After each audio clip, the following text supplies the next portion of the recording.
नमस्कार, सत श्री अकाल, आदाब। आपका अपना यूट्यूब चैनल पाडोमैन पर आप सभी का स्वागत है। दोस्तों, अभी तक मैंने आप लोगों को इंडियन एजुकेशन सिस्टम के तहत सबसे पहले प्राचीन काल के एजुकेशन सिस्टम और प्राचीन काल के कुछ एजुकेशन सेंटरों के बारे में बताया। उसके बाद मैंने मध्यकाल के एजुकेशन सिस्टम और मध्यकाल के कुछ इम्पोर्टेंट एजुकेशन सेंटरों की जानकारी दी। उन सभी वीडियो का लिंक नीचे डिस्क्रिप्शन बॉक्स में है। आप चाहें तो अधिक जानकारी के लिए उन वीडियो को जाकर देख सकते हैं। इस वीडियो के माध्यम से मैं आप लोगों को बताऊंगा कि आधुनिक काल के शुरुआत में इंडियन एजुकेशन का क्या हाल रहा। तो चलिए दोस्तों, बिना देर किए इस वीडियो को शुरू करते हैं।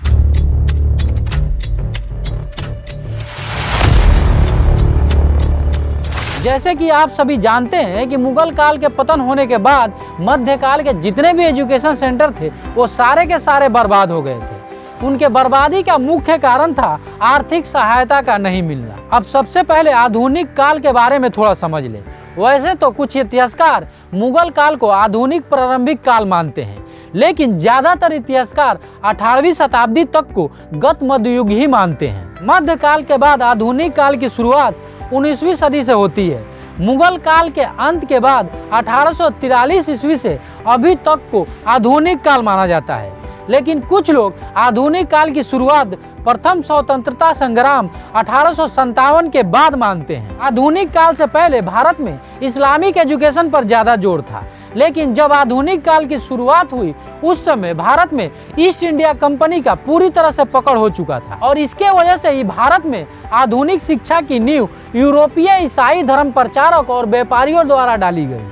उन्होंने यहाँ पे स्कूल स्थापित करना शुरू किया। शुरुआत उन लोगों ने मद्रास से किया, लेकिन धीरे धीरे बंगाल को भी उन लोगों ने एजुकेशन के मामले में डेवलप करना शुरू किया। उन लोगों के द्वारा बनाए गए स्कूल में मुख्य रूप से ईसाई धर्म की ही शिक्षा दी जाती थी। इसके अलावा हिस्ट्री, ग्रामर, ज्योग्राफी और आर्ट्स आदि की भी शिक्षा दी जाती थी। संडे को स्कूल वीकली ऑफ होता था और सिलेबस का टाइम भी फिक्स था। अभी की तरह साल में छोटी बड़ी बहुत सारी छुट्टियां हुआ करती थी। भारत में आए अंग्रेजों के 150 साल होते होते भारत पर ईस्ट इंडिया कंपनी पूरी तरह से राज करने लगी। अंग्रेजों को लगने लगा कि अगर इंडियन लोग एजुकेटेड हो जाएंगे तो कंपनी के विस्तार में प्रॉब्लम होने लग जाएगी। इसलिए अंग्रेजों ने एजुकेशन के डेवलपमेंट से अपना ध्यान हटा लिया। फिर भी कुछ लोगों के लगातार दबाव से अंग्रेजों ने 1781 ईस्वी में कलकत्ता में मदरसा और 1792 ईस्वी में बनारस में संस्कृत कॉलेज खोला। धीरे धीरे अंग्रेजों को लगने लगा कि बिना एजुकेशन के उनका काम होने वाला नहीं है। इसलिए 1813 ईस्वी में कंपनी सरकार ने एजुकेशन के मामले में पैसा खर्च करने का फैसला किया, लेकिन अंग्रेज चाहते नहीं थे कि इंडियन लोग एजुकेटेड हों। इसलिए एजुकेशन का एक सीमित सीमा रखा, जिसमें केवल इंग्लिश, साहित्य, यूरोपीय इतिहास और विज्ञान की पढ़ाई की इजाजत दी गई। इसके लिए भी लगभग 20 साल तक विचार विमर्श चलता रहा। फाइनली राजा राम मोहन राय के समर्थन से 1835 ईस्वी में लॉर्ड बेटिंग ने निश्चय किया कि पहले पढ़ाए जाने वाले सब्जेक्ट के बावजूद इंग्लिश और वेस्टर्न सब्जेक्ट पर ज़्यादा जोर दिया जाए। वेस्टर्न एजुकेशन सिस्टम से पढ़े लोगों के हालत को सुधरते देख ज़्यादातर स्टूडेंट इंग्लिश स्कूल में एडमिशन लेने लगे, क्योंकि अंग्रेजी सरकार ने इंग्लिश जानने वाले लोगों को गवर्नमेंट जॉब देने का फैसला कर लिया था। अंग्रेजी साम्राज्य के विस्तार के साथ साथ अधिक कर्मचारी, डॉक्टर, इंजीनियर और कानून जानने वालों की आवश्यकता पड़ने लगी।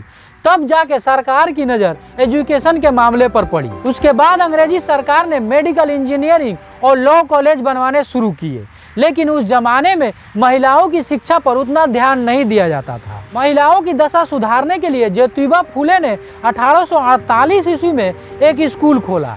यह भारत का फर्स्ट लेडीज स्कूल था। महिलाओं को पढ़ाने के लिए कोई लेडीज टीचर नहीं मिली तो सबसे पहले उन्होंने अपने पत्नी सावित्रीबाई फूले को पढ़ाया। उसके बाद उनको लड़कियों को पढ़ाने का काम दिया। सावित्रीबाई फूले को भारत की पहली महिला टीचर भी माना जाता है। कुछ ऊंचे वर्ग के लोगों ने इस काम में बाधा डालने की कोशिश की, लेकिन ज्योतिबा फूले और सावित्रीबाई फूले ने अपना कदम पीछे नहीं हटाया। उनके पिता पर दबाव डालकर उन दोनों को उनके घर से निकलवा दिया गया। फिर भी उन लोगों ने हार नहीं मानी और लगातार 3 गर्ल्स स्कूल खोल डाले, जिसके वजह से लड़कियों के शिक्षा में विस्तार होने लगा और गवर्नमेंट ने महिलाओं के एजुकेशन पर भी ध्यान देना शुरू कर दिया। 1853 ईस्वी में एजुकेशन की डेवलपमेंट के जांच के लिए एक समिति बनाई गई।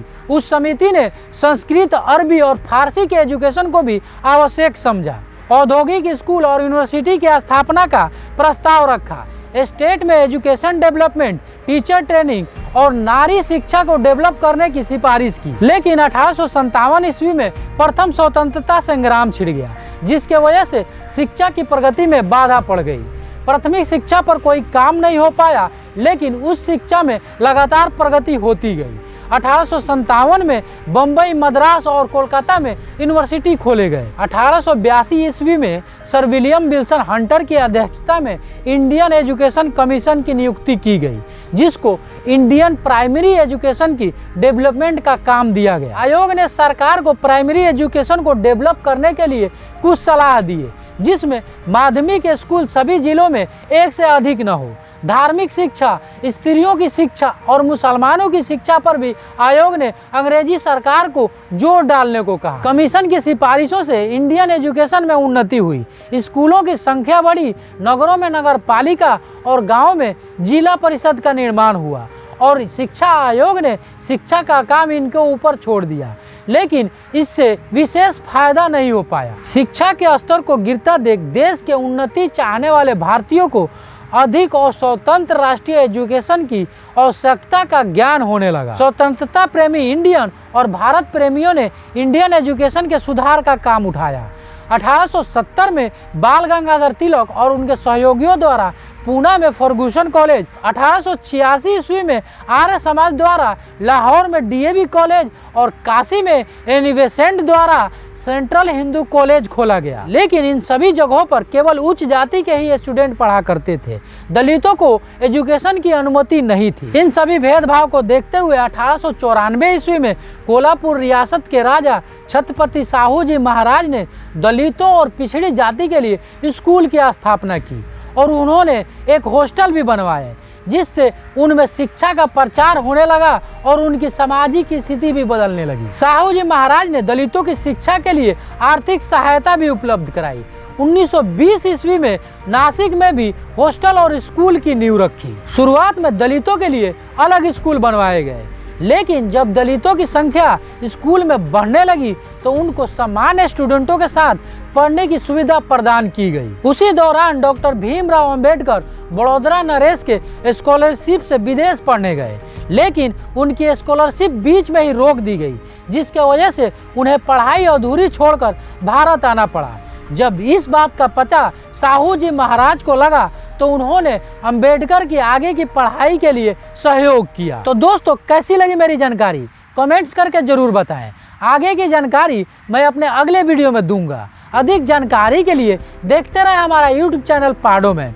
अगर आप हमारे चैनल पर नए हैं तो हमारे चैनल को लाइक, सब्सक्राइब एंड शेयर करें। मिलते हैं अगले वीडियो में, तब तक के लिए नमस्कार, जय हिंद।